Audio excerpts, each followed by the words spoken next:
আমি মেলা থেকে তাল পাতার এক বাঁশি কিনে এনেছি।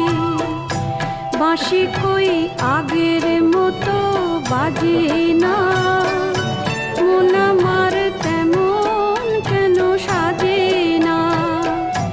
তবে কি ছেলেবেলা অনেক দূরে ফেলে এসেছি।